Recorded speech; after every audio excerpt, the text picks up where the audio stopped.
bonjour. Bonjour à toutes, bonjour à tous. Merci de me rejoindre. Alors, dans cette vidéo, on va terminer le chapitre précédent qui s'intitulait Instinct contre conscience, balle de match. Et donc, je vous avais lu cette citation d'un sketch de Jean-Marie Bigard. Depuis que je vois mon psy, il va beaucoup mieux. Et je vous disais, c'est la même chose entre vous et moi, entre moi et vous. On va dire ça comme ça. Alors, je continue. Et le foot dans tout ça. Pour ce qui est du refus de la règle et de son comportement, par le trucage et la simulation qui tous deux contiennent l'idée de l'amplification d'une faute éventuelle, nous savons maintenant qu'en fait ces mauvais comportements ne sont que la manifestation civilisée mais contre nature de nos instincts premiers, d'où le regard distancié et bienveillant qu'il convient d'avoir sur tous les acteurs des deux listes, et en particulier sur ceux de la première, la fameuse liste de la planète football, qu'il s'agisse même et surtout quand il s'agit d'essayer de rendre le foot plus éthique, puisque nous l'avons vu, l'éthique et nos instincts ne font guère bon ménage. Nous ne développerons pas ici la question de la véritable liberté, celle qui, en théorie, nous permettrait en toutes circonstances de dominer nos pulsions et de résister au chant des sirènes nageant dans les eaux troubles de nos instincts reptiliens, et en particulier à nos pulsions sexuelles. C'est tout le contraire de ceux qui, sujets masculins le plus souvent, soutiennent l'idée que la liberté consiste à faire tout ce qu'on veut, quitte à prendre au passage quelques libertés avec ce grand principe sociétal qui voudrait que la liberté des uns s'arrête où commence celle des autres. Ceux-là n'ont sans doute pas bien compris que Coluche faisait du second degré quand il disait dans un sketch « Monsieur le juge, je vous ferai remarquer que violer, c'est quand on veut pas. Moi, je voulais. » Bon, mais bon, allez. Nous avons dit que nous ne parlerions pas de l'instinct de procréation, donc transmettre la vie, ce sera pour une autre fois. Alors le chapitre 7 s'appelle « Le foot plus fort que toi ». Sans trop développer ici le sujet, rappelons toutefois qu'au même titre que pour toute personne connue susceptible de faire le buzz, alors là il y en a plein, hommes politiques, grands patrons, acteurs, chanteurs, artistes, sportifs, journalistes, présentateurs d'émissions de télévision ou de radio, hommes d'église, on en parle beaucoup en ce moment, le joueur de foot professionnel n'est pas épargné, encore heureux, par la médiatisation des affaires de viol, de pédophilie ou de maltraitance envers les animaux dans lesquelles il pourrait être impliqué. La proportion de ces repris de justesse, entre guillemets, Coluche, toujours lui, excusez-moi, est-elle supérieure dans ces milieux privilégiés, entre guillemets, que dans celui du monde ordinaire des sans-noms? Question. On peut le craindre, sachant que par nature, le sentiment de faire partie d'une certaine élite peut faire germer dans certains cerveaux l'illusion de se sentir au-dessus de la mêlée, voire au-dessus des lois. Réalité qui peut, elle aussi, expliquer en particulier le mauvais comportement des footballeurs professionnels sur les terrains, même si dans le monde des sans-noms, règne aussi au quotidien la violence ordinaire du viol conjugal ou familial. Toujours cette problématique nature humaine. C'est ainsi qu'en ce qui concerne les dirigeants dans les plus hautes sphères de la planète football, on est en droit de penser que certains d'entre eux, ayant côtoyé ou cautionné le trucage, sur ou en dehors des terrains, voire ayant appris eux-mêmes à tricher pendant 15 ou 20 ans sur les pelouses, au plus haut niveau et toutes compétitions confondues, ceux-là seront amenés à rester sur cette voie au moment de mettre fin à leur carrière sportive.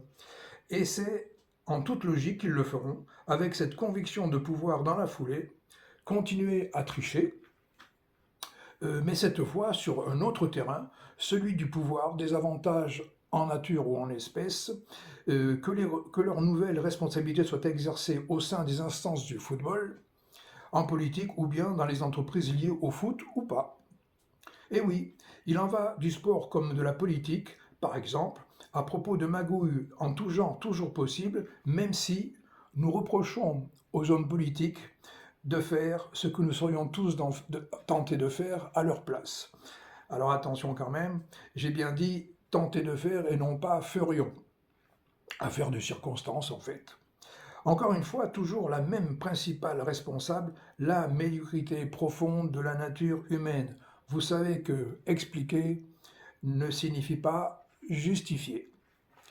Pour sortir de son côté obscur, entre guillemets, et revenir à la genèse du sport, mais le vrai, tout comme pour les animaux, chaque être humain, femme, homme et enfant, éprouve naturellement le besoin de se défendre, de se défouler, pas de se défendre aussi, mais de se défouler, améliorant ainsi depuis la nuit des temps la force et la résistance de son corps, le préparant ainsi aux travaux et au travail, à la cueillette, à la chasse, à la pêche, ou à se défendre donc, contre tout type d'agression, quelle qu'elle soit et d'où qu'elle vienne. Il en va de même pour nos ébats sexuels, qui eux aussi participent à ce besoin d'activité physique.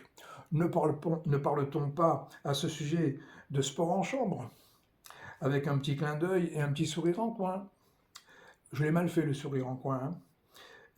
Jouant ainsi sur les deux tableaux de nos instincts premiers, rester en vie et transmettre la vie, ce qui d'ailleurs est vrai, reste vrai pour les couples homosexuels. En effet, si la question de la transmission de la vie ne se pose pas dans ce cas, ce sont les mêmes pulsions instinctives qui unissent les partenaires de même sexe, peut-être plus sensibles que d'autres, à la part de masculinité qui existe plus ou moins en toute femme, ou à la part de féminité qui, de la même façon, existe en tout homme. La question ne se pose pas pour certains animaux où chaque individu d'une même espèce est à la fois mâle et femelle, comme ça il n'y a plus de problème. Il y a même des espèces animales qui ne sont composées que de femelles. Alors là, c'est le top.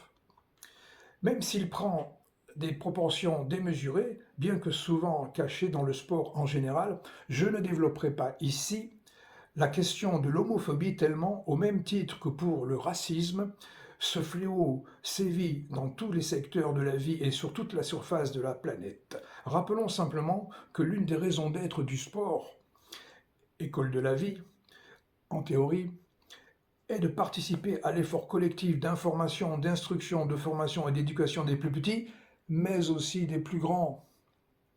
Tous ceux qui encadrent et entraînent les gamins savent bien que face au racisme et à l'homophobie, je l'avais dans le désordre, c'est toujours avec les parents qu'ils rencontrent le plus de problèmes.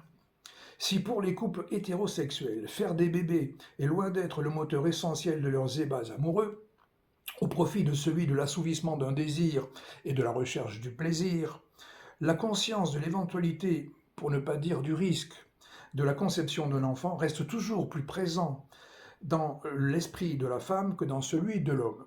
Si, physiologiquement parlant, cela peut se comprendre, n'oublions pas l'incidence qu'il a forcément sur la question des grossesses non désirées, des violences dites conjugales, mais aussi sur celle des maladies sexuelles transmissibles, les fameuses MST. Woody Allen, cinéaste, comédien et humoriste américain, résume ainsi cette réalité. La vie est une maladie mortelle, sexuellement transmissible. C'est pas faux, hein?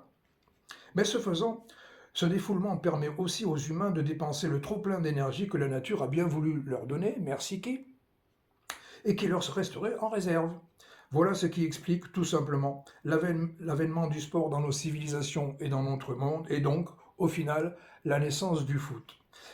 À ce sujet, je vous propose un extrait de mon premier bouquin, Né sous X pour X raisons.